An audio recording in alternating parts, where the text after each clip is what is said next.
Good afternoon. Welcome to the Rockefeller Center. My name is Ron Streich. I'm the Associate Director of the Rockefeller Center, and it's my pleasure to introduce this afternoon's panel.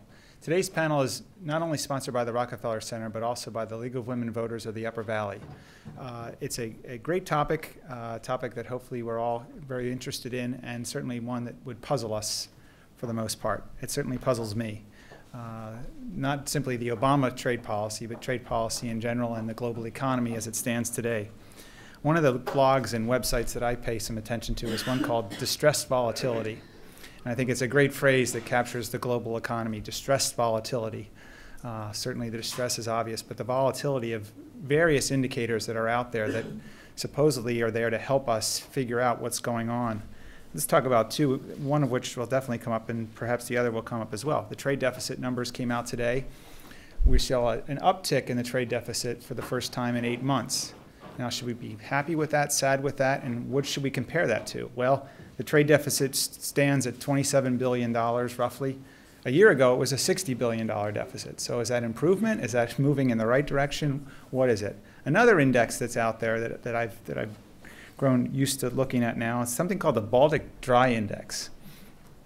Rather interesting name. This basically is capturing the flow of commodities around the world on ships.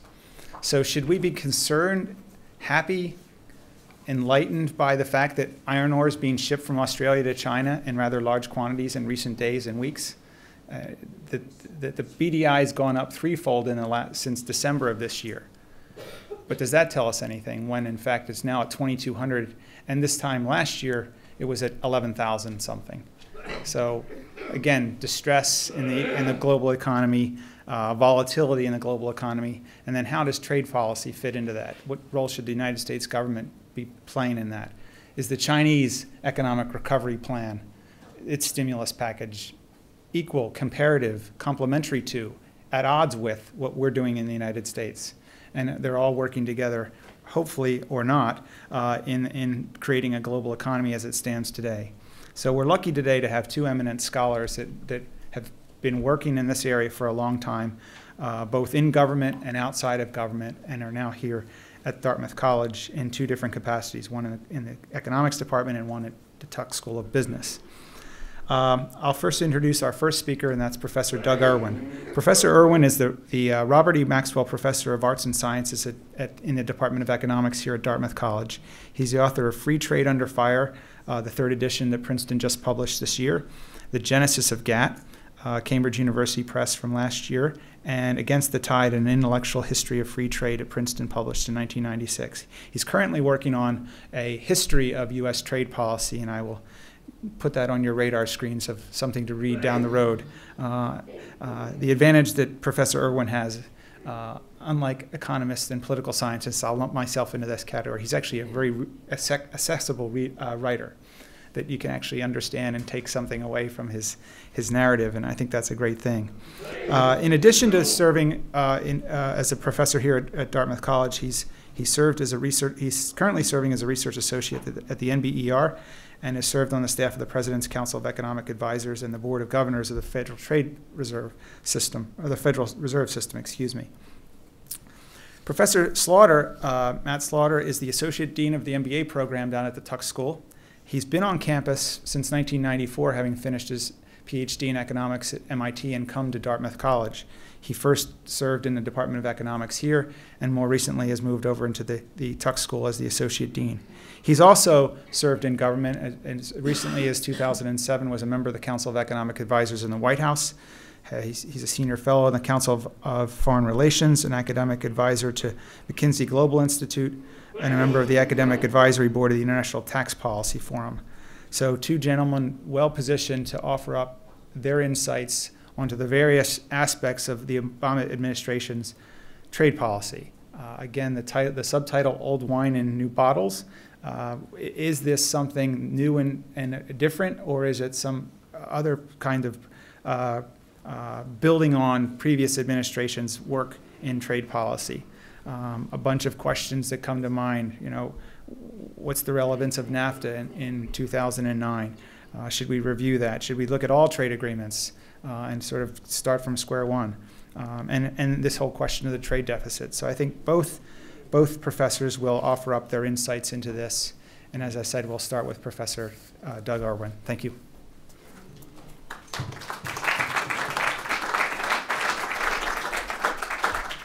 Thank you, Ron. Well, on January 20th, precisely at noon, the White House website flipped from the Bush administration to the Obama administration. And you can click on all sorts of things on the website. And one of the links they have is issues. And if you click and look around the White House website, you'll see not a thing about trade policy. There are many issues that are covered: education, healthcare, the economy, transportation, what have you. Trade policy is nowhere to be seen. That silence is significant. And I think it reflects the fact that the Obama administration simply wishes the trade policy would go away. They don't want to deal with the issue. And there are two reasons why they don't want to deal with the issue. The first is that they have many bigger fish to fry. That is, they're worried about the economy. They're worried about doing something about health care. Trade policy is a third-order issue in comparison to the magnitude of the challenges they face on those two issues. So, for example, President Obama had sounded out a member of Congress to be his first U.S. trade representative. And that person declined the job because he realized, after talking to the chief administration officials, that trade policy was not going to be a priority for the administration. And instead, it's gone to Ron Kirk, the former mayor of Dallas. So the first reason is it's not the most important issue facing the Obama administration. The second reason why they don't want to deal with trade policy is that the Democratic Party is divided over the issue. A major constituency of the Democratic Party, labor unions, are opposed to trade agreements. They view trade as something largely to be feared. They certainly fear imports, and they don't want to push forward with any agenda to further these trade agreements. So I think what the Obama administration would like to do is as little as possible on trade. They'd like to avoid the issue.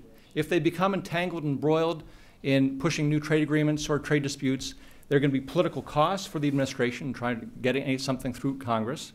And there's going to be very few, if any, political benefits for them in the short run, because the benefits of trade tend to be long over the long run.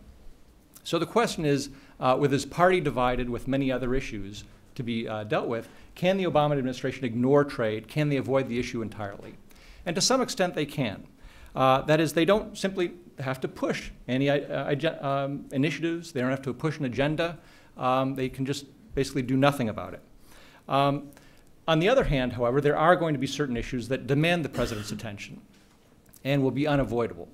And so I think that even if they want to avoid it, there are certain issues that will come up that they will have to deal with. But let's go back to the president and figure out what the president's view is on trade policy. Well, as a senator, he voted against CAFTA, the Central American Free Trade Agreement. As a candidate, he said that we should renegotiate NAFTA. So he didn't seem too in favor of NAFTA as well. But actually, when you look at his position, despite the rhetoric in those two cases, he's actually pretty moderate on trade. His actual position is much more hedged. He's not like John Edwards, who was very anti-NAFTA. He's not like even Hillary Clinton, who said that NAFTA had been a mistake. Instead, if you look at his book, The Audacity of Hope, he has a few pages where he talks about how he grapples with the issue of trade. And there's this wonderfully even-handed, hedged statement on trade, where he says, I'm optimistic about the long-run prospects for the U.S. economy and the ability of workers to compete in a free trade environment, but only if we distribute the costs and benefits of globalization more fairly across the population. So that's a very nice hedge. And he's going to sort of weigh things, and this is sort of open-ended in terms of what he might do. Well, what has he done as president so far? Well, he's only been in for a little over 100 days, so it's way too early to judge what he's done. But he has said some important, significant things. First of all, he's ruled out a renegotiation of NAFTA. The Treasury Department decided not to declare China a currency manipulator. He has said that in the view of the economic downturn around the world, we have to avoid protectionism. So these are very standard statements for a president to make. He has also, if you look at the second half of what he had said in The Audacity of Hope, where we have to share the benefits of globalization more widely, in the stimulus package passed by the Congress, there's a major expansion of trade adjustment assistance, which is federal aid to workers who have been displaced as a result of imports. So in other words, we haven't had radical change. We've had someone acting very responsibly. And in fact, I think this is largely because any president is going to be constrained in terms of the things they can do, and any president has to look at the national interest, both in terms of the economy and in terms of foreign policy. And it is the case that every president since Franklin Roosevelt in 1933 has said that the U.S. is committed to maintaining open markets, opening them further. That is in the economic interest of the United States, the long-run economic interest. It's in the foreign policy interest of the United States. And while there may be a downside from globalization, as is acknowledged in that statement, we'll deal with that through changes in the tax code and through changes in trade adjustment assistance. We won't close markets. And so that, I think, is really continuity with the past. It's a change in emphasis, not a change in direction. And I think it's not surprising because most presidents have acted in that way. So what is on the agenda? What do we have to look forward to in coming weeks and months in terms of the trade agenda? Well, there are 4 items I've put down here, but once again, it's still very early, it's hard to say. But the first point is that the Obama administration is inheriting a series of free trade agreements negotiated by the Bush administration, and something has to be done with them. Right now, they're pending before Congress, and the question is, will the Obama administration try to push them through Congress, or will we just sort of ignore them and not do anything? I should note, and this, of course, is a big test, and they haven't taken a very strong position on this yet. I should note that there's a contradiction a little bit in the way the Democrats view these trade agreements versus other trade initiatives. So President Obama, when he was a senator, actually voted for extending trade preferences to developing countries in Latin America and elsewhere that gives them largely duty-free access to the U.S. market. And Democrats have long supported this since the 1970s.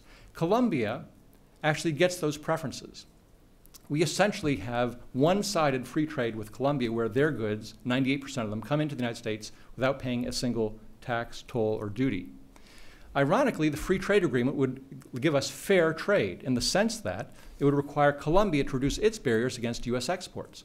When Caterpillar and other manufacturers and U.S. farmers try to sell into Colombia, they face barriers of 10, 15, 20% taxes on our goods trying to get into their market. Democrats opposed the free trade agreement with Colombia that would sort of level that playing field, but they are quite happy to give them unilateral preferences where they have access to our market. Now, it's very hard to reconcile the unions who presumably would want to keep out the Colombian goods and have access to the Colombian market with these preferences and their opposition to the FTA. That's something that they'll have to work out. Second point, since 2001, we have been engaged in a series of negotiations at the World Trade Organization that might result in some big trade agreement. The Obama administration, in an effort to cut costs a little bit, had proposed reducing some agricultural subsidies. Congress said, no, we're not going to do that for various political reasons. What that means is there's no hope at any time in the near future of reaching a big agreement at the WTO. If the U.S. takes reduction of agricultural subsidies off the table, there's not too much to be negotiated about because agriculture is one of the key issues. So once again, not much is going to be happening there. China policy, very unclear what's going to happen. They haven't really enunciated much of a policy. We'll just have to wait and see. The one bit of good news is that they are thinking about moving towards ending the embargo against Cuba. Now, the opponents have been mainly Cubans in Florida who don't want to recognize the Castro regime, who want to get their property back from the 1950s.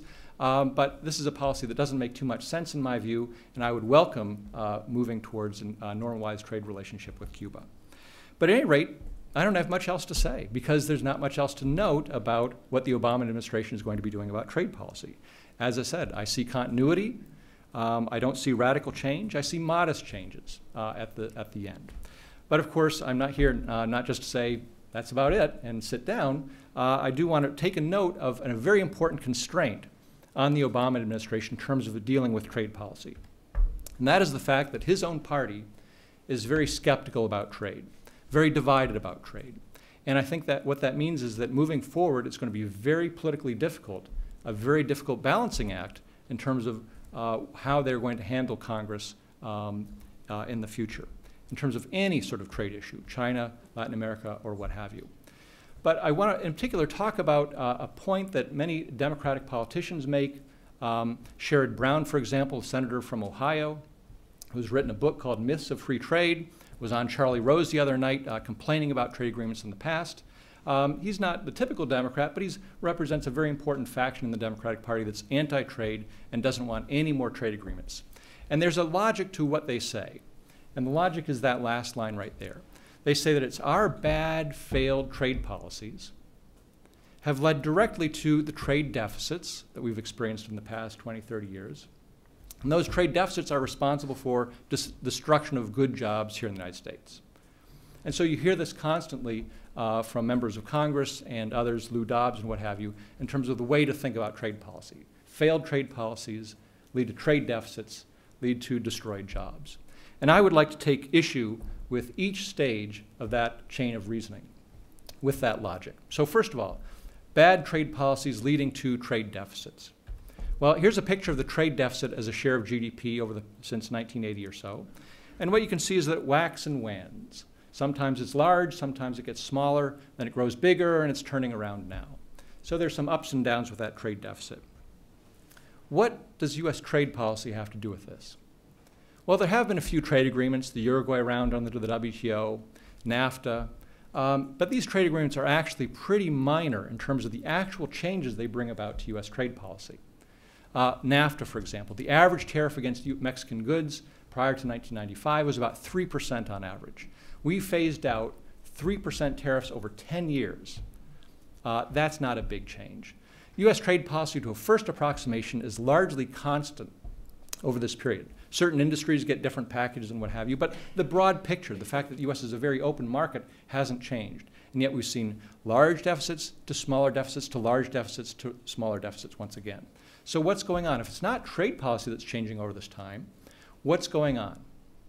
Well, what is moving over time is the value of the dollar on foreign exchange markets. And what that does is that makes U.S. goods more expensive or less expensive to foreign consumers, and foreign goods more expensive or less expensive to U.S. consumers. In fact, when the trade deficit rose in the early 1980s, it was largely because of a 50% appreciation in the dollar between 1980 and 1985. The dollar then fell in value, the trade deficit narrowed, it's been rising over the 1990s and into the 2000s, and more recently has fallen in value, and they mimic this picture that we see right here. So the issue of the trade deficit is not one of trade policy, it's one of something else. And the exchange rate is a very important factor there. What about this second point, that trade deficits lead to job losses? Well, when you look broadly, what you see is a picture something like this, where the red line is imports as a share of GDP, which has been secularly increasing since 1960, a few bumps and hills every now and then, and the blue line is the unemployment rate. And you can see that about every 10 years, with some regularity, we have hit a pothole and we have a recession in the United States. The unemployment rate goes up and then comes back down. But what you see is there's not much correlation between these two. Imports continue to go up, and yet there's a rhythm to the business cycle that seems to be independent of that. In fact, the only time where the two are correlated is the early 1970s, where imports go up and the unemployment rate goes up. But that is due to an oil price shock that drove us into a recession, the unemployment rate went up, and the value of imports went up. So that's not due to what the labor unions traditionally think of imports displacing American industries and harming American workers by putting them into the unemployment rolls. So that raises the question, is it the case that more imports leads to less production here in the United States? So here's a chart where on the horizontal axis, we have the percent change in real imports of manufactured goods. How much more are we importing? And on the vertical axis, what we have is the percent change in manufacturing production here in the United States. How much are we producing here? Well, you might think that if we imported a lot more, it was displacing American production, putting American workers out of work, that this should be downward sloping. And yet it's pretty tightly correlated upward sloping. The more we import, the more we produce. Now, I wouldn't say that's a causal relationship, but it's an association. If we produce more, we also import more. And that's because of a very simple fact in terms of U.S. trade. When the U.S. economy is doing well and our incomes are growing, we're going to be buying more imports. And when the U.S. economy is not doing well, we're not going to have the income to buy goods, and our imports will fall. And so if we think that the trade deficit is a big problem, boy, we've made a huge amount of progress in the past few months. Look at this picture. We are shrinking this trade deficit incredibly rapidly. Look at that turnaround. Isn't that great? We don't have to worry about the trade deficit as much anymore. But of course, it isn't great because the US economy is in a very, very bad state with unemployment approaching 9% and likely to go higher. So I think the lesson to be learned is that when we think about the trade deficit, we have to think about what's the overall state of the US economy. And if we have a strong economy and we have low unemployment, we're going to be bringing in a lot of imports. And when we have a bad economy like we do now, and we have higher unemployment, we're going to be not taking in as many imports, and the trade deficit will narrow. But I don't think we should want to reorient the US economy to have bad times just to shrink the trade deficit. Now, that said, I think the trade deficit is an issue that we should be thinking about, and the Obama administration should be thinking about in terms of the economic future of the United States. So this raises the question, of course, is we've seen these fluctuations. I've talked a little bit about the dollars being an important factor there. But what fundamentally is causing the fact that the US has this large trade deficit? Well, let's think back to the logic I was just suggesting a moment ago. When the US economy is doing well and we have a lot of income, we're going to spend some of it on imports. So what that suggests is when we have the income, when things are well, we're going to spend our money. We're going to consume. And so when we consume, some of that consumption is going to fall on imports. Well, let's look at what has happened to consumption since 1960. This is consumption as a share of GDP. And as you can see in the 1960s and the 1970s, up until about 1980, consumption was about 62% of GDP. And since then, it's been rising. It went up to 64, 66, 68, and now it's about 70% of GDP. So we have increased consumption as a share of GDP from 62% to 70%. That's an increase, as you will notice, of 8 percentage points of GDP. Now, what was the trade deficit as a share of GDP? It had gone from 1980 from about 0 to about 6% of GDP when it peaked out last year or so. Gee, that's sort of an interesting relationship there. Consumption goes up by 8 percentage points of GDP, and the trade deficit increases by 6 percentage points of GDP. Just something to keep in mind. Well, if we're consuming all of our income, and there's a limit to how much this consumption as a share of GDP can grow, what are we not doing? If we're consuming a lot, we're not saving. So what has happened to the personal savings rate in the United States? Well, around 1980, it was 10%. This is the personal savings rate. So 10 cents of every dollar we were earning as households, we were saving. And then it dropped in the mid-80s to about 7.5 cents, and then to a nickel on the dollar, and then to 2 cents on the dollar. And then you can see since 2005, 2006, 2007, 0. That's that red line. We were saving nothing in terms of our additional income as households in the United States. Well, that's a big change. We're consuming more, saving less. Well, what does this have to do with the trade deficit? Well, let's think about what's going on in other countries. So let's compare ourselves to China now and think about these broad changes over the past 30 years or so. We've seen that this is not the most recent data because we've seen that uptick in savings, but until recently, the household savings rate was approximately 0 in the United States. The economy-wide saving that includes business and other entities was about 13%. Now, what about China?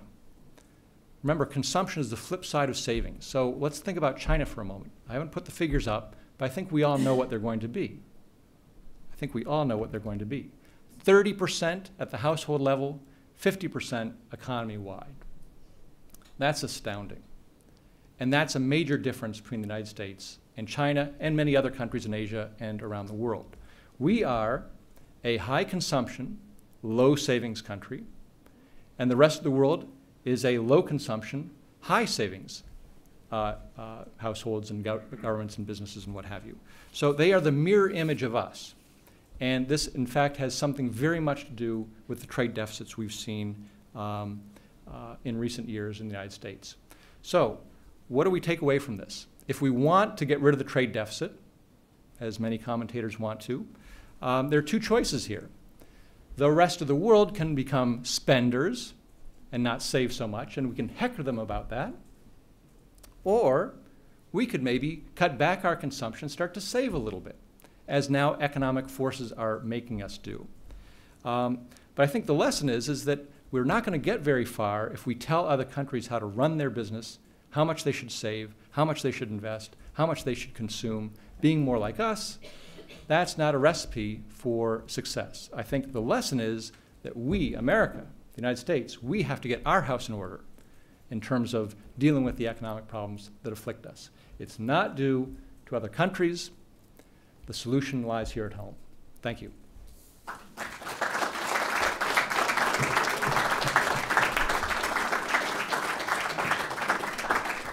Okay. So Professor Irwin and I talked, and we thought it would be useful to he gave a very nice overview of some of the kind of macro level forces that are at play here, and I wanted to talk a little bit about some related issues when I look down in the economy and think about individual workers. So I've got 3 points I wanted to make. One is talking about people's paychecks, and to build on what Professor Irwin was talking about, part of what I worry about when we think about why people don't like trade and globalization, it's not just the numbers of jobs, it's the kinds of jobs that people have. And so I want to talk about people's paychecks and put a couple of facts on the table. Then I want to talk about why people don't like globalization. That has to do with what's happening with their paychecks. And then just kind of to echo a little bit of what Professor Irwin offered, a couple of thoughts I had about the challenge that faces President Obama and the current Congress and kind of everybody in America right now about kind of what we're going to do with our globalization policy. So here's a fact, in case you don't know. It's not the most pleasant fact on this nice spring day here in Hanover. But in case you don't know, for a number of years running right now, income growth in the United States has been very poor to zero to negative for large chunks of the American labor force, such that what productivity growth we've had, the economic growth overall on the income side, has been, the distribution of that has been quite skewed. So there's different ways to measure that, and I see some of my colleagues from the economics department here, labor economists, and I've learned if there's one way I can measure skills in the labor force, there's lots of dimensions, but the one that a lot of labor economists will pick is educational attainment. So if I go to the data that our government keeps, the broadest measure of labor earnings that I can get broken out by skills is something I have up here called total money earnings. So that is all of the salary, the bonuses, the tips, the commissions that people get in the labor market.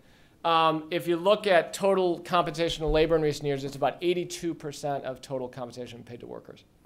And I want to look at that, the change in that, peak to peak, so the peak of the previous business cycle in 2000, and then the most recent year of data we have, which is also the peak of the business cycles, is in 2007. And it's adjusted for price inflation. So it's real. So these are not nominal dollars growing over time because of price inflation, but they're taking account of increases in the general level of prices. So they're deflated by the consumer price index. The other thing I'll point out is I want to kind of march up the skills ladder in the United States by educational cohort. So I'm going to give the mean, the average, by skill group. So if you think of that nice John Kennedy metaphor, the rising tide lifting all the boats, the rising tide would be economic growth.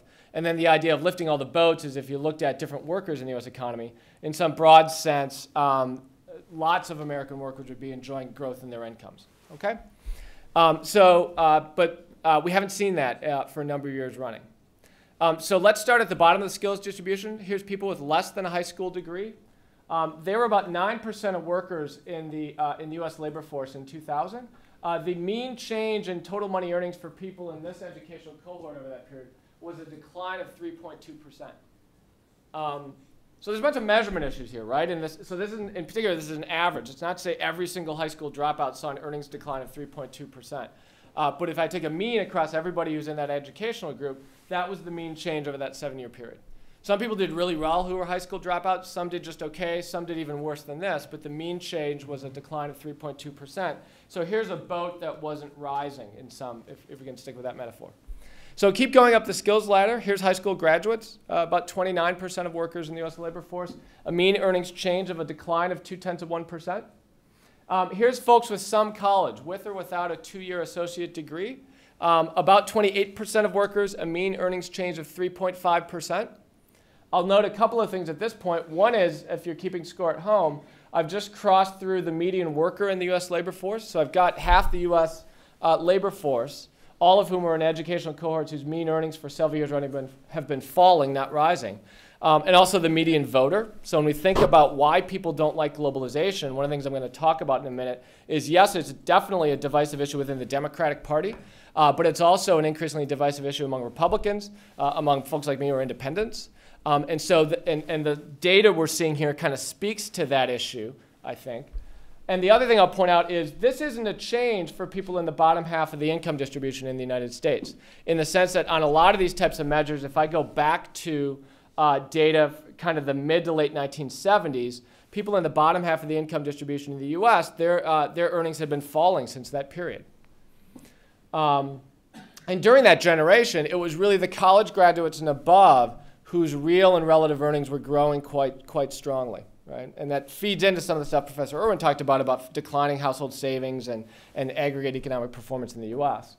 But let's keep going for now. And I know we've got some college students here, and I don't want to scare you, but don't drop out, despite what I'm going to show you.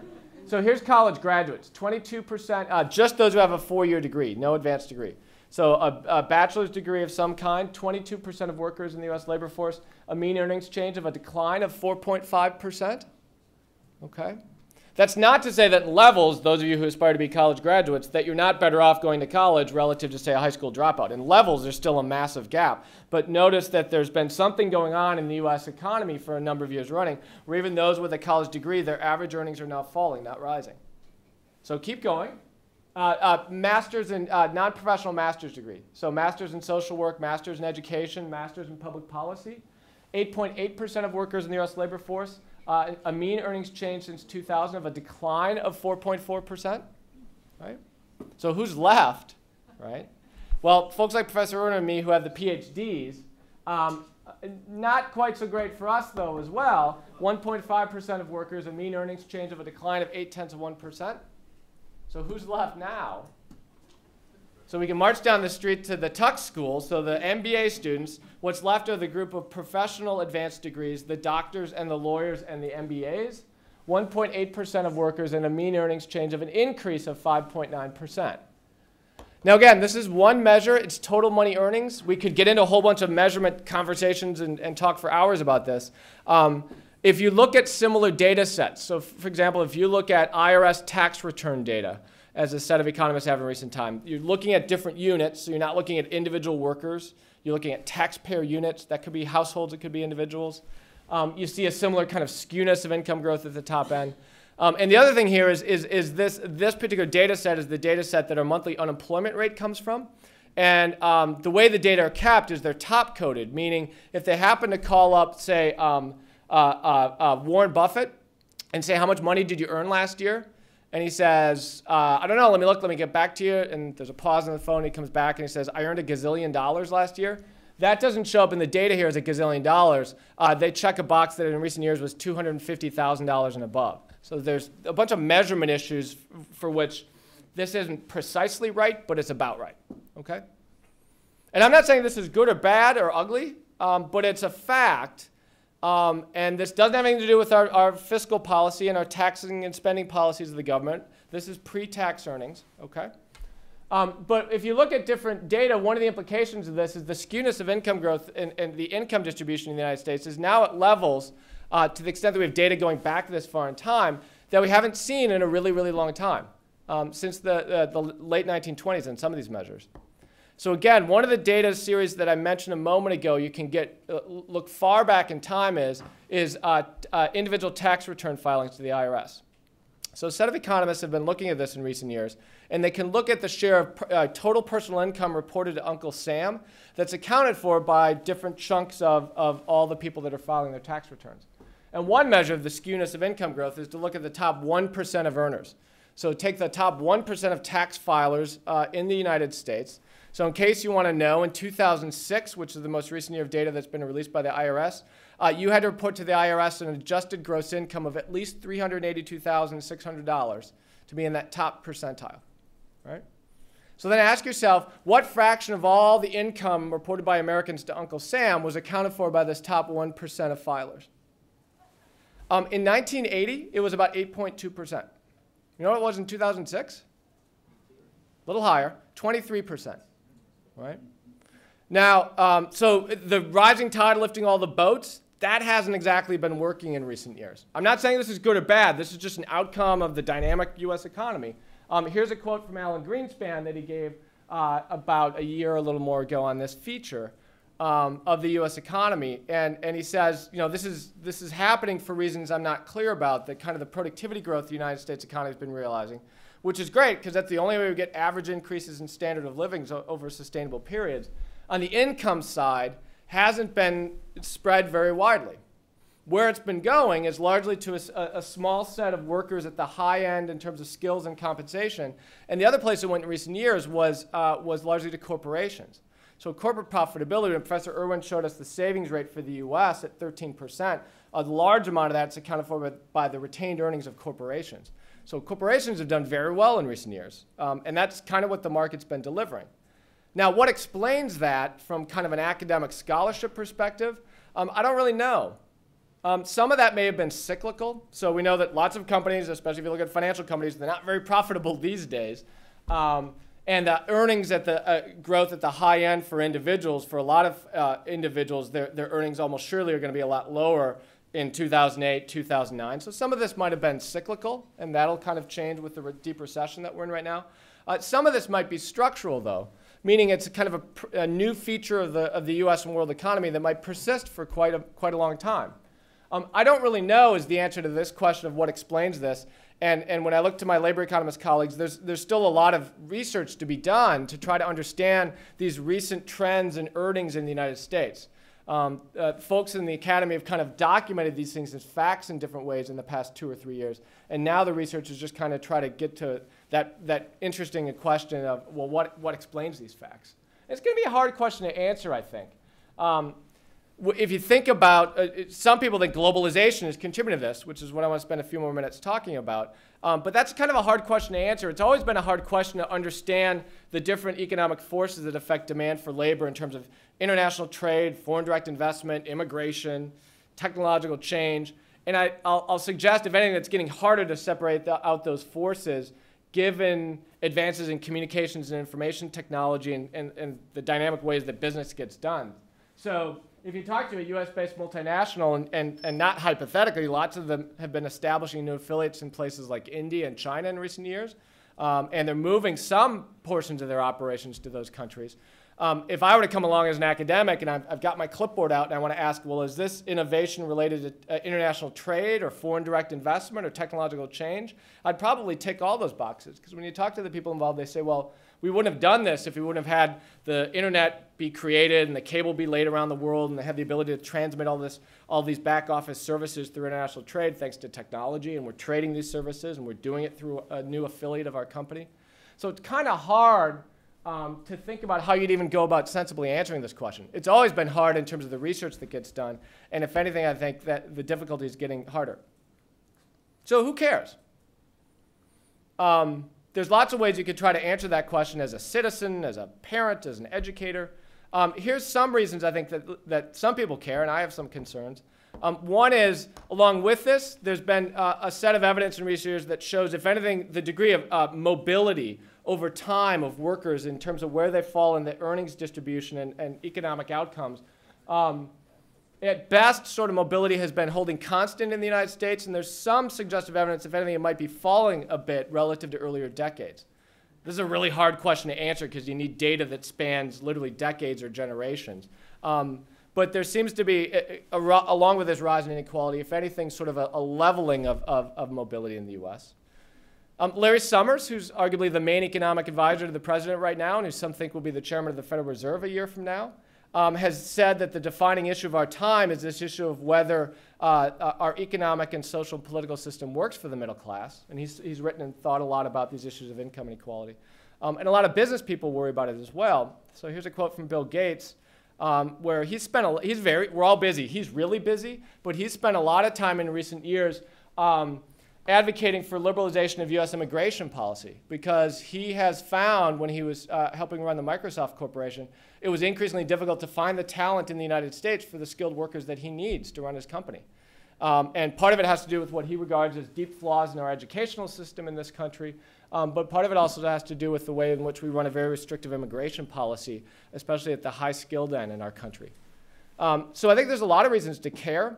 And I'll suggest it's really informing a lot of the public policy discussions that we're facing right now, dealing with the crisis in particular. So if you think about the blow up over the AIG bonuses in the United States and the anger that those bonus payments generated and the anger that was generated towards the big three CEOs, that has a lot to do, I'll argue, with this long simmering, long developing sense of unease among a big chunk of American workers because their paychecks weren't growing. So here's a picture. This is a picture taken in the House of Representatives at the House Financial Services hearing that was held in November about whether to provide support to the big three automakers from the federal government. So things have changed a bit since then.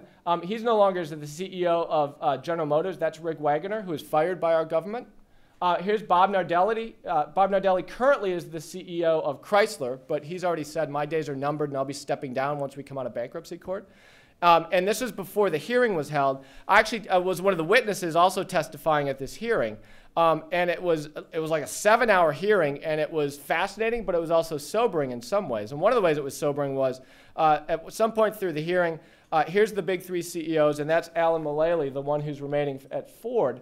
One of the representatives made clear he was going to go down the line on the record and ask all of them, how did you get here today, flying commercial or private, and would you work for $1 a year? It's fair to say if you go and watch the hearing or look at the transcript, they were surprised by that line of questioning, and they had a hard time figuring out how to answer it. All three of them actually had flown on their private aircrafts rather than flying commercial. That didn't sit too well with many of the members on the panel. Interestingly, many of them hemmed and hawed a little bit, but held their ground on compensation and said, I won't work for $1 a year. And that wasn't too well received among many of our elected representatives on the other side of the table. Fortunately, given Dartmouth travel policy, I was able to say, yes, Representative Frank, I did fly commercial today. That worked very well. But that's a little bit about paychecks, but this feeds into what Professor IRWIN talked about, I think, about why people don't like globalization. And it's, again, it's an issue within the Democratic Party. I think he's totally right, but I think it's a much broader issue in American economic policy. If you ask me to put up a picture of what Americans think about globalization, I think actually the most compelling narrative, I'll give you two pictures here, is the narrative that's been offered for many years by Lou Dobbs. Here's the cover of two of the books he's written in recent years. One is called Exporting America, Why Corporate Greed is Shipping American Jobs Overseas. Here's War on the Middle Class, How the Government, Big Business, and Special Interest Groups are Waging War on the American Dream and How to Fight Back. He's been talking about this for a long time. He continues to have one of the highest rated business television shows in America. And for quite some time, people will say to me when his name comes up in conversation, oh, isn't he just kind of a crank who's out to get high ratings and it's just kind of a scam? And I say, you know, I wish it were that simple, but the narrative he offers actually speaks to a lot of Americans because of what you see with what's happening with American paychecks for a lot of years running. I've spent a bit of time looking at public opinion data with an old college roommate who's a political scientist, so work hard with your college roommates. You never know what will happen. Here's some facts, actually, that come out of public opinion data in the United States. Most Americans don't like globalization. Okay? A consistent plurality of the majority of Americans oppose freer trade, immigration, and foreign direct investment. It's not that they don't get it in the sense that they need to come learn from Professor IRWIN and others here about the benefits of globalization. It's that they express deep and pretty wide concerns about the labor market pressures. So Americans are pretty sophisticated. They understand in particular, yes, as a consumer, I'm better off by being able to go to Walmart and buy lots of things from China at low prices. But Americans also care about their W-2s. And so they care about the labor market pressures. And it's not that these opinions are kind of randomly distributed throughout the American population. There's one big cleavage that explains whether you're more or less likely to support globalization, and that's how you're doing in the labor market. So labor market skills measured by educational attainment, earnings on your job, different ways that economists measure it, that's the biggest cleavage underneath these preferences throughout Americans. It's not where you live, it's not what industry you work in. And that's actually pretty important. It's not that it's just the people working in the steel mills and the auto companies and the textile mills that don't like globalization. High school dropouts working at Walmart are just as opposed to globalization as high school dropouts working in the steel mills and the textile mills. And the reason seems to be because they understand the dynamics of domestic labor market competition. When the mills up the street close because of globalization, their friends and neighbors march down the street and they compete with them in the domestic labor market by coming in and applying for jobs at Walmart. And I've just got some numbers here. The magnitude of that cleavage is really big. And part of what's sobering that President Obama and our current Congress have to deal with is that in recent years, when you look at public opinion survey, there's been a big drop-off in support for open borders in recent years. So I've got a couple of questions that speak to that. The Wall Street Journal has asked a pretty good question on public opinion about globalization for a long time. Is trade a good thing or a bad thing for the U.S. economy because it either creates more jobs, or is it bad because American companies are subjected to unfair competition and cheap labor? If I go back to 1997, Americans were roughly split within sampling error. American was kind of typical American, right on the fence there as to whether they liked the U.S. economy becoming more global or not. But when they asked this question in December of 2007, there'd been a big drop in the people who like globalization and a big rise in the people that say they don't like globalization. And you see this in recent polling data, and I purposely put something up here before the crisis, because the problem with the capital markets crisis and the recession for all this right now is historically during times of rising unemployment, as Professor Irwin pointed out, you tend to see a rise in protectionist sentiment related to the business cycle. So even before the collapse in capital markets and the recession, we had this fall off in support for open borders in the United States. And again, a lot of it seemed to be from people who previously thought they liked globalization, but who now express much more reservation about global engagement. So here's a nice question. Are you personally benefiting from today's global economy? That's a couple years ago now, before the crisis hit. High school graduates and below, it's about 40% of workers. Only 1 in 5 said that they were directly benefiting from the global economy. But what caught my eye in this survey was of college graduates and above, only 1 in 3 said that they were directly benefiting from the global economy. Right? 2 and 3 didn't say that.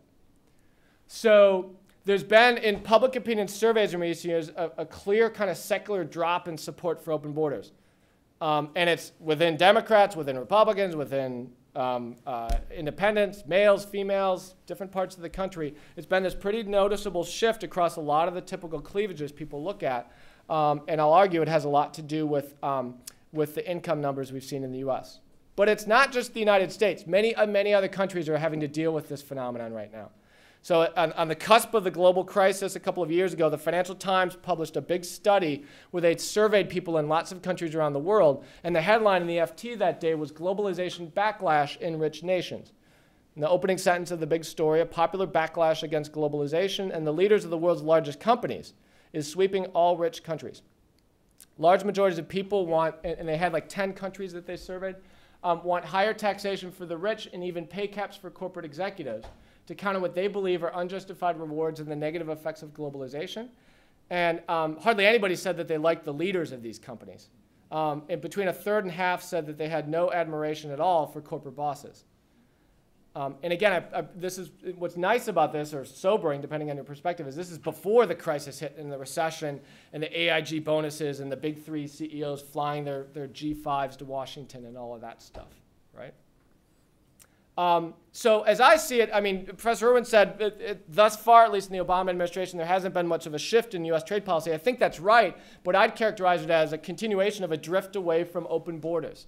When I look at trade policy in the U.S. in recent years, policy towards inward foreign direct investment and policy towards immigration, by my eyes, I think we're becoming a more protectionist country.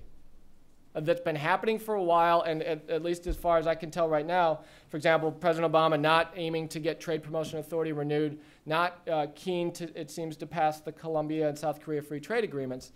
That's a continuation of where our policy has been going in recent years.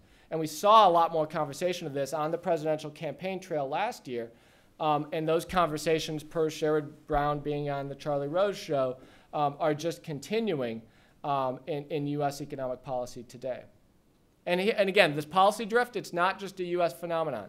Here's some quotes pointing out the issues of pay caps, the issues of rising inequality in many other countries. And where you see this a lot in a lot of other countries is rising barriers to foreign direct investment. So many countries becoming much more protectionist and not letting foreign companies establish and expand operations. And the World Bank did a nice study about a month ago now, where last fall, amidst the crisis, the G20 leaders got together and they all stood up and said, we are definitely not going to become more protectionist. We're going to resist the urge to turn inward and protect our domestic champions and all that. And then the World Bank did a study before the follow-up summit in April, pointing out that 17 of the 20 signatory countries of that statement had violated that oath that they took in that pact, because in different ways, the United States included, we've been putting up new barriers to international commerce. So I'll close with this. The challenge, as far as I see it, is there's kind of an irony here, which is economists were well known to disagree about all kinds of things, right? What should be the optimal fiscal policy, monetary policy? But when you look at it, and surveys have been done over the years of economists, there's one policy issue on which there's near unanimity among economists, and that's the value of open borders, of international trade and investment and immigration flows. That in the aggregate for countries like the United States, they generate these really big benefits. But the problem is people don't seem to want that. They want to have protectionism, and economists, and I'll be the first in a room like this to say, look, if you're worried about some of the distributional pressures of globalization, protectionism is a really bad way to do it for some of the reasons that I've lifted here. Typically it doesn't work. It's going to slow the overall growth of the economy, all kinds of problems like that. As far as I can see it, though, a lot of the policy discussions we talk about, they're just really not very useful for being I think, an effective way to address some of these concerns. They're just not anywhere near adequate. I'm an educator, so I like it when people talk about raising demand for my services and the need to improve education. I'm all for that, and I agree. But that clock literally ticks kind of decade by decade in terms of what that's going to do to the skills distribution and the earnings profile of Americans. And trade adjustment assistance, as Professor Irwin pointed out, there's been some discussion and some changes on that. I've done some writing with some co-authors pointing out that TAA is just, it's way too small and it's too narrowly focused. It's completely inadequate to address the kinds of pressures I think that not just globalization, but technological change and a lot of other dynamic forces create. So there's a lot of, I think the challenge on addressing, you know, I do like President Obama's quote because I largely agree with it, which is the paradox is there's these aggregate benefits that globalization has generated for the United States, has the potential to continue generating, but there's the perception and to some extent the reality of distributional pressures that our country I don't think has quite figured out how to address. And we're not alone, many other countries struggle with this as well. But I don't quite know where that leadership's going to come from. And I haven't heard a lot that I find convincing. So by my eyes, and I'll close on this to help us segue into the conversation, is the solution to do things like pass the Employ American Workers Act? Well, that's a provision, in case you don't know, that was part of the 1,000-page stimulus package that's now the law of the land, which has made it much harder under this law for any company that's received federal government assistance through the TARP financing bailout, or any company that's accessed some of the new lending facilities of our Federal Reserve. Those companies now face much higher restrictions for hiring skilled immigrants under H-1B visas. And so I and my Dean Paul Danos and my fellow associate Dean Bob Hanson had an op-ed in the Wall Street Journal pointing out that's not great public policy for lots of reasons, including the fact that then we've had to deal with the fact that several Tuck students had their job offers revoked from US-based companies that looked at this law as it seems to be coming down the pike, and they reneged on their job offers to some of our Tuck students. The same is true of a lot of other peer business schools, and I don't know how it's been for the undergraduates, but this is an issue. Do we want to engage in what I will call protectionist industrial policy, as we're doing in recent times in our country with the support we're giving to US-based automakers? I think that raises lots of problems, and I've written a little bit about that as well. My view, and at the congressional testimony, as I mentioned, my view is we need to try to support the workers and the communities, but not the individual companies. And the number to have in your head that I think is useful is, to date, a good number, I think, for the aid that the federal government has dispersed to Ford and Chrysler and General Motors is about $50 billion. In the US today, those three companies employ directly about 200,000 Americans. So you could have taken that $50 billion, divided it by 250,000 Americans, and I'm trying to do the math in my head. I think you'd have about $200,000 per every single worker at those companies, from Alan Mulally on down, that you could have written checks to support their incomes, make good on their house payments, worker retraining, perhaps relocation assistance for a lot of them. But as we now know, most of that money has been burned right through, and that's just not an option right now. So I've written some things in recent times saying that the challenge is going to be to try to get more trade liberalization and more investment and immigration liberalization, but link that explicitly with our, maybe some changes to our tax policy and labor market policies to try to address that puzzle of this kind of the large aggregate benefits but the distributional pressures. And so I'll stop there, and Professor Irwin and I think will take questions. So thanks.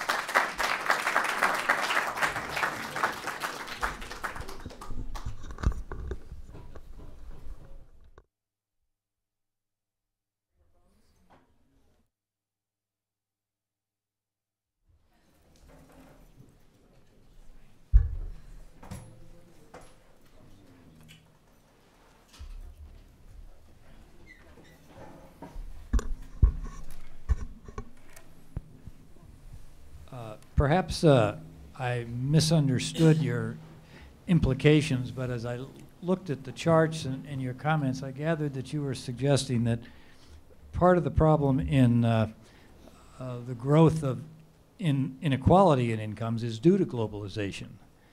Is that inference correct? And if so, what's the evidence for it? So if you wanted to, we could go up to the library and get like 600 papers that academics have written over the past literally kind of 15 years on this question. I think the consensus before the skewness of income growth in recent times is that the majority of the rise in income inequality in the United States from, call it the mid to late 70s to the mid to late 90s, was accounted for by something that economists call skill-biased technological change. So that was a bunch of innovations like the advance of computers and PCs inside companies that prompted them to raise their demand for more skilled workers. Trade and immigration probably played, the consensus was played a little bit of a role there, but it wasn't the majority role.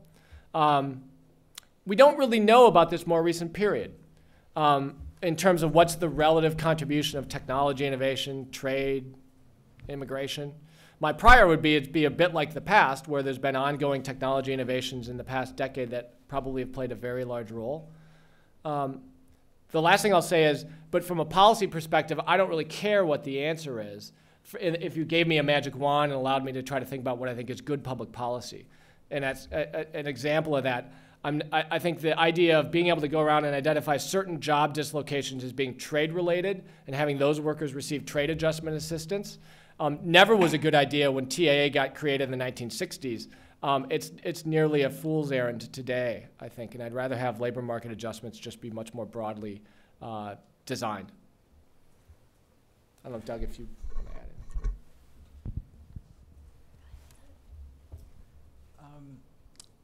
In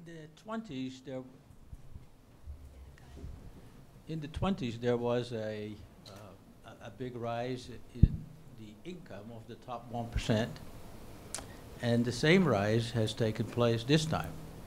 So what public policies that were used in the 20s that led to the big rise, desirable or undesirable, and how do they parallel with the type of public policies in place that led to the current rise? You're the story. So one thing to keep in mind is just the public policy world is just really different from what it was in the 1920s. So meaning the Federal Reserve Act that created our central bank was passed in 1913. So we had a very young central bank that was still trying to sort out how it was going to work. Federal government spending and taxing as a share of GDP was a fraction of what it is today. I should know the numbers, and it was in the single digits though, I think. But that said, there were some similarities. Again, the 1920s was a time of great technological innovation in the U.S. economy, like it's been in the U.S. in recent times with the IT.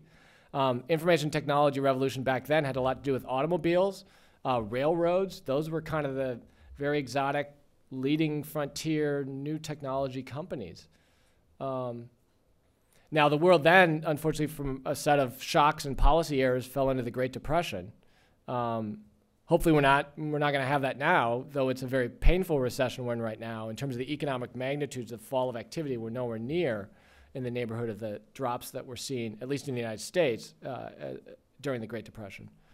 So there's two kind of policy issues. One is a set of what do we do in terms of the business cycle to try to prevent this ongoing recession from becoming the depression, another depression. But then there's a somewhat distinct set of issues about what we do about the long-standing pressures of globalization that have been there before the current crisis and that'll be there after this current crisis ends. I guess I'd just add, if I could, on that, that there's a pair of Harvard economists Larry Katz and Claudia Golden, who've written a book called The Race Between Technology and Education. And sort of the story they tell about the past century of evolution in terms of wage inequality is that technology is progressing, sometimes in an uneven way. That's raising the demand for workers with certain types of skills. And then the other side of the equation is what's happening to the supply of workers that have those skills to work with new technology. And they say it's a race because if technology begins to outstrip the pace of increase in supply of those skilled workers, then we get more inequality. So that would be the story of the 20s. Yeah. Big technological changes, automobile, radio, capital-intensive production methods and what have you, and yet we were still just moving people from the farms to high school.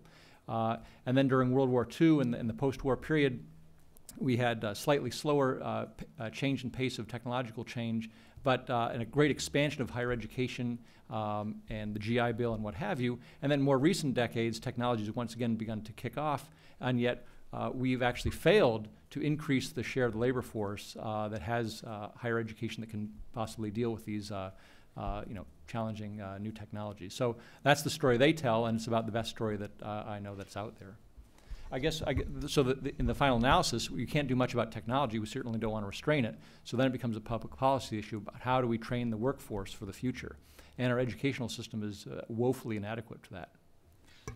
And I just echo what Doug said. That book by Larry Katz and Claudia Golden is fascinating. And the number that's burned in my head on this last point about the race metaphor that they use, they have this data display that shows in the United States the high school graduation rate rose over the 20th century pretty steadily, and it reached a level of, I think it was 77% in 1969.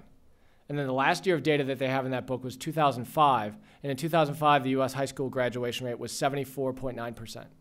So the point is we've got this idea in the US that we're the most skilled labor force in the world, and we're still kind of outpacing the rest of the world.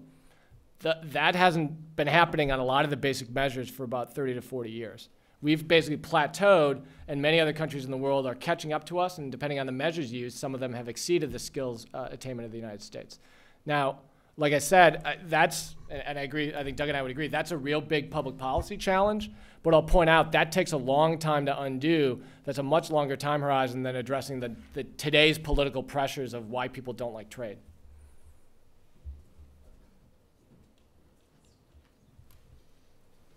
So my question is, to a local farmer in somewhere Africa, Southeast Asia, how do you explain to them that globalization is a plus? And in regards to what you said, that tax students who have got their jobs being taken away because of what has been written in the law, isn't it a good thing that they go back and contribute what they've learned to the growth of the economies, since they've got this skill in the US and they're going to use the education they've got to bring innovation in their country? Isn't it a good thing in regards to the fact that you are saying globalization is a plus?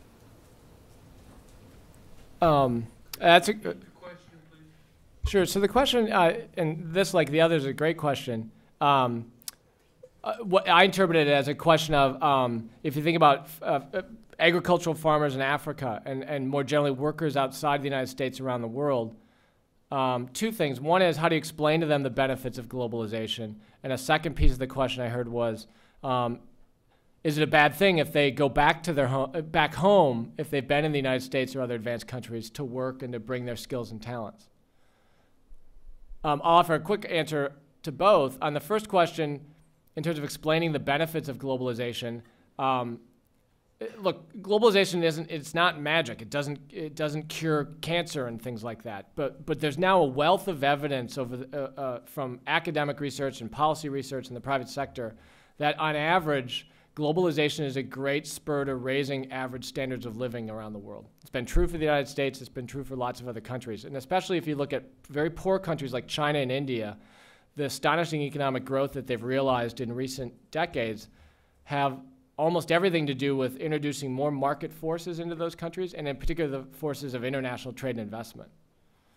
That's my one answer. My second answer on your question about, well, is it a bad thing if those tuck students go back home? In some sense, for their home countries, no, not at all.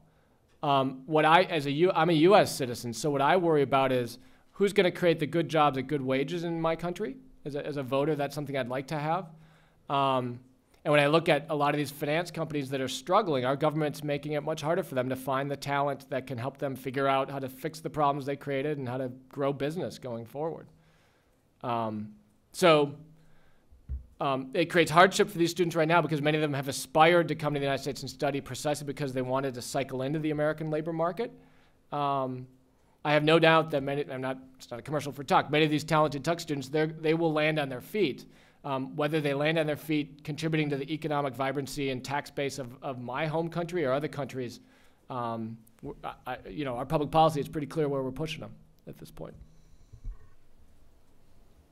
You've both made reference from time to time to the bilateral free trade agreements that have been a hallmark, perhaps a cornerstone of the previous administration's trade policy.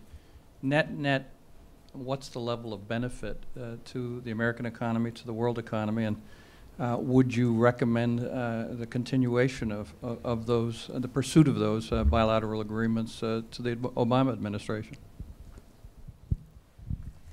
I would say they're useful, but they're very small because they tend to be very small countries. The level of U.S. Barriers against their goods is very small anyway. So these are actually sort of one-way trade agreements where we don't have to do much. Other countries have to do a lot. That opens up some opportunities for U.S. exports, but they tend to be very small markets, so there's a little bit of an advantage, but not much. I should say a lot of foreign countries want these free trade agreements. It's not as though the U.S. is foisting them on other countries, but they want them to help it lock in domestic reforms. And I think it would be a very bad thing if we turn them away from their domestic efforts to try to help establish a stronger economy. So for example, I feel very sorry for the people of Colombia, where we've had a government that has actually stabilized the situation in terms of terrorism, has made the economy much more based on economic activities instead of heroin and cocaine, and is an ally of the United States in a region where we have Hugo Chavez and others. And yet we're saying we're going to hold you up. And once again, it's sort of odd because we already give them duty-free access to our market. It's not as though we're protecting jobs. It's that we're denying our own selves an export opportunity for Caterpillar and for other American farmers and manufacturers. So I view that as a missed opportunity.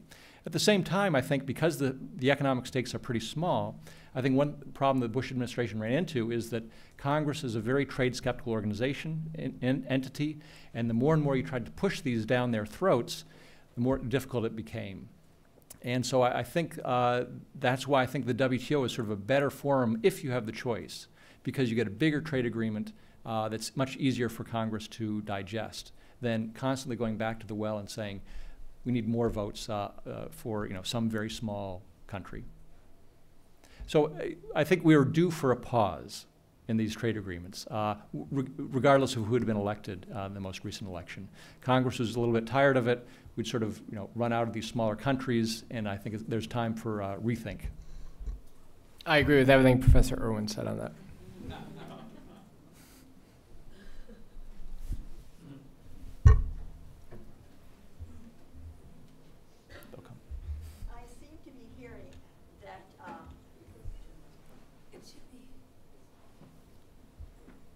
I seem to be hearing that there is a tendency to feel that the next generation of young people should turn into technological wonks rather than well-rounded liberal arts educated. I mean, forget about the studying philosophy, religion, and English, and concentrate on a techie sort of viewpoint. Doesn't that bother you as professors in an institution of this type?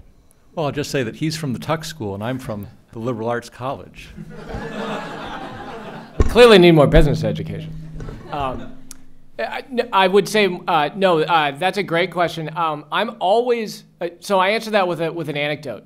In early 1995, kind of late 94, 1995, Bill Gates and a lot of the executives at Microsoft spent scores of hours in high-level meetings having a conversation about this thing that was emerging called the internet and the Netscape browser and that company that had come along. And they spent a lot of time, and their initial conclusion after months of study was, you know what? The internet doesn't really pose any threat to our fundamental business model. It's not going to amount to much commercial opportunity or general economic activity. We don't need to think a lot about it. So I give that anecdote to give pause to people who think when they gaze into their crystal balls, they know where all the good jobs at good wages in the future are going to come from. Because at least for me, I'll say if Bill Gates couldn't figure out how big of a deal the internet was going to become, I surely don't have a good idea for where 5 or 10 or 20 years from now the good U.S. jobs are going to be. And then I come back to your point about then I highly value an education system that creates flexible, critical thinkers. And especially in light of the crisis right now, I think part of the problem is you had certain folks both in public service in the U.S. and around the world, and also in a lot of companies that in some basic sense had a failure of critical thinking and imagination to think about how things might play out and just at some level didn't ask the kinds of questions you want to ask about how's that really going to work, and if that line stops going up and it starts going down, then what happens? I want an educational system that creates a lot more people that can do that, because I have no idea what companies and industries they're going to be working in.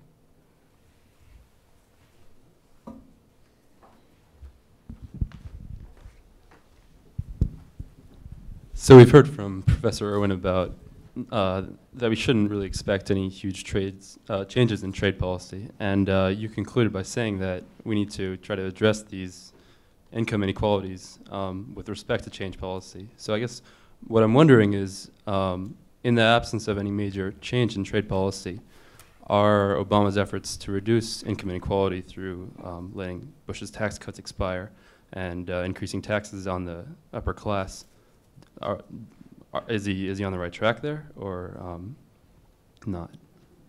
Well,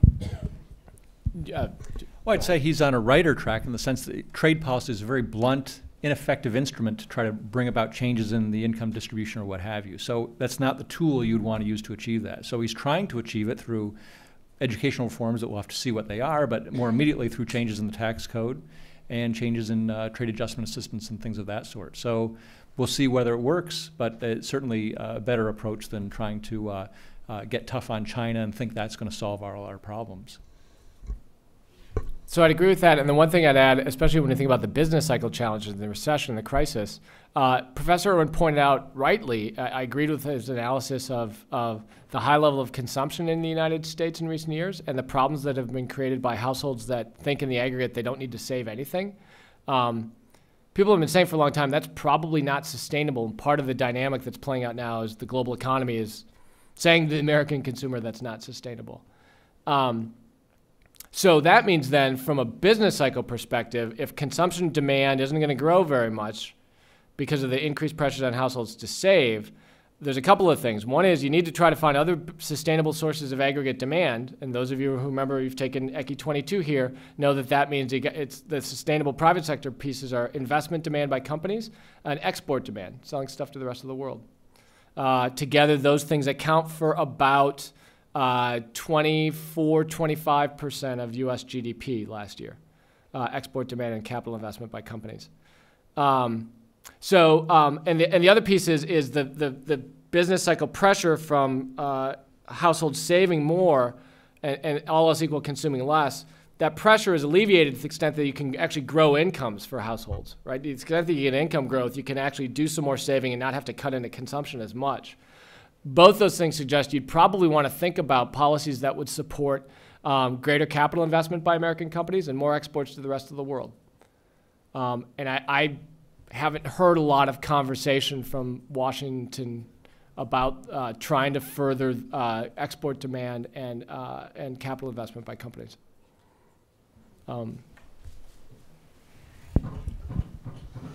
Thanks. Okay, this question's for Professor Irwin. Yep. Right. And it's actually about one of your slides, and I was wondering if you wouldn't mind bringing it back up. Which one? It's the slide that charts U.S. domestic production versus imports.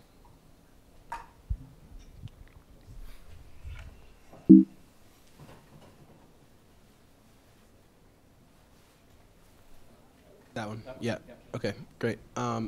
So I noticed when I was looking at this that it has a skewed scale, and I was wondering, it looks to me as if you like normalize the scale, that the correlation would be positive but less than 1. Is that true? Looks pretty positive to me. But is the correlation is it less than 1? Well, one of the reasons why the growth in imports is a lot larger than the growth in domestic production is because of the base. So we produce a lot more than we import. So imports, if we're growing, domestic industrial, if it's a good year, industrial production will rise maybe 5%, whereas imports will go 10%. Right. So that's just because imports are much smaller and much more sensitive to fluctuations in domestic demand. So it's not really anything too surprising there. Doug, suppose the vertical axis were manufacturing employment. Oh, I've got other, well, not here, but I have lots of charts on these things. And what you'd see is that go back to 1970 or so, and it's basically been flat in terms of the total number of people employed in manufacturing has been flat. It's fallen off since about 2002 or so, but production looks like a 45-degree line. So with some fluctuations, output has gone up. And that's a reflection, of course, of productivity. We're getting more and more output with the same workforce. Now, by the same token, when you divide that constant number of workers by the ever-growing labor force, the share of employment in manufacturing has fallen quite significantly. But the absolute number until recently was relatively constant. A question having to do with how do we get out of this mess in the U.S. The only way I know of that we can increase our relative wealth is by out-innovating our potential competitors. And yet we've been very busily shutting down the great laboratories of the U.S. We've been under-investing in all of the systems that will support, namely infrastructures and R&D systems. And it strikes to me that we also have not been investing, period, because if I remember my Econ 101, savings equals investment. So it seems to me that we're not playing with the key variables here. I would agree with the education comment, but we also need to have some dimension called innovation, which converts that into something of value to someone else. And I think we need to do something to increase our investment rate because productivity is terribly dependent on investment rates. Could you comment or help us understand that?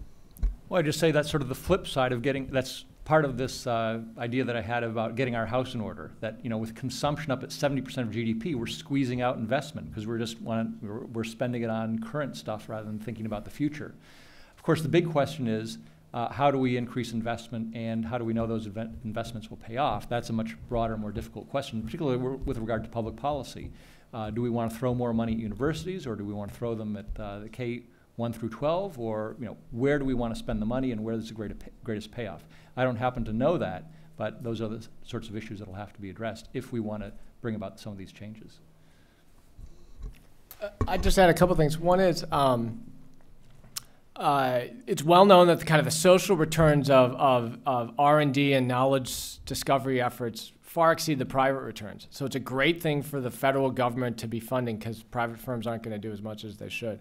And so I strongly support the president and others who in recent times said we want to increase a lot of the federal government support for various R&D budgets through the National Science Foundation and other things. That's one point. The second is companies do a heck of a lot of the research and development in countries like the United States, and in particular the large globally engaged companies, the multinational companies. So I come back to thinking about the trade and investment policies and tax policy.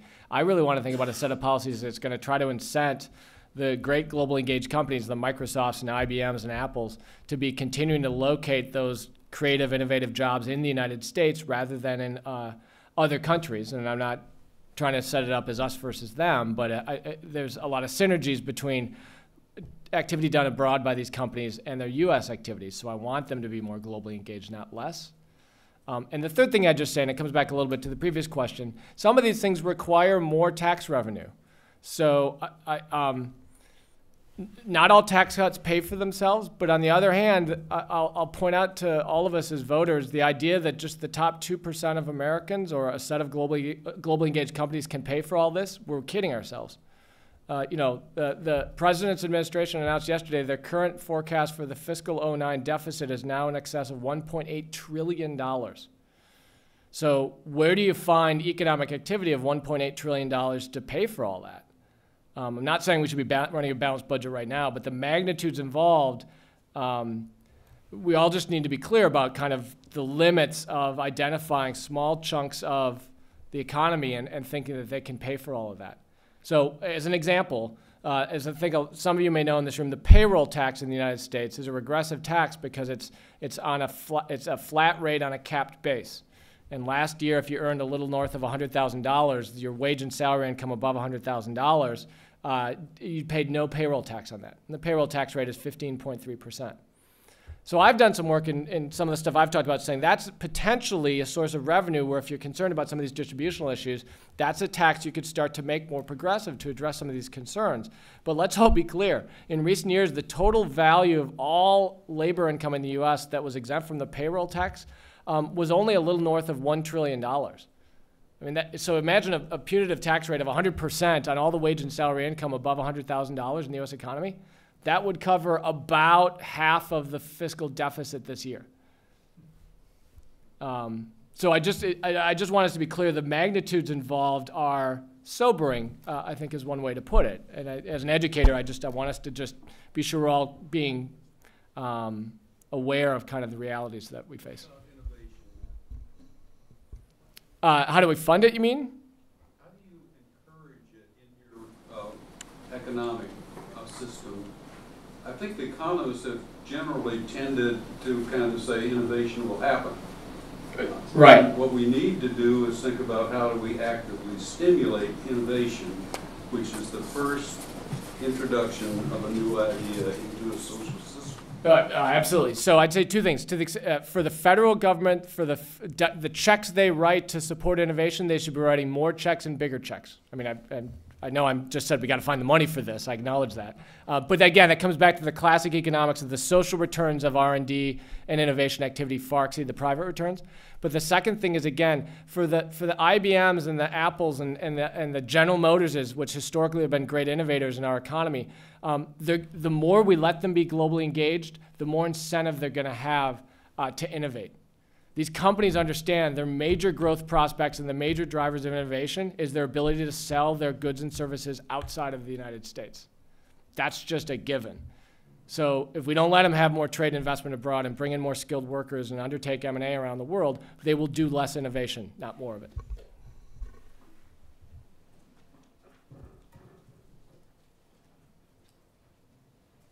Recently, savings have gone up to about 5%, and that has helped to decrease the trade deficit.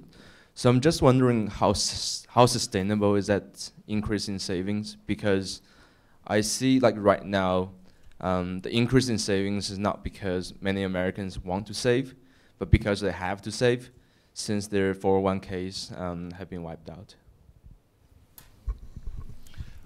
Well, I'd say I think this recession and this economic crisis has brought about a change in household behavior so that we will see a sustained rise in the savings rate. Where it will top off at 5%, 7%, 2%, I don't know. But I think we simply cannot go back down to zero again, even if people don't want to. That said, when we're thinking about the trade deficit, that also depends not just on household savings, but on government savings. And as Matt just mentioned, we're running huge fiscal deficits. I think it's going to be about 11% of GDP. 13. So, 13. So private savings has gone up, but public savings, the government savings, is gone down massively. So what that means is, to the extent that the trade deficit is the difference between the two or incorporates both of them, the net effect is going to be, well, it's going to be very hard to say, but it may not be very large. So in other words, we may not see a turnaround in the trade deficit because of public to saving.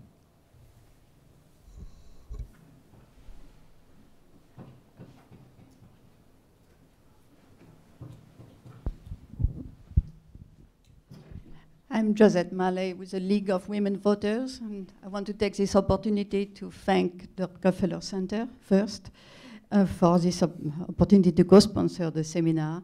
And most importantly, I want you to join me all together to thank our two speakers for a very interesting and challenging and thought-provoking seminar. Thank you very much.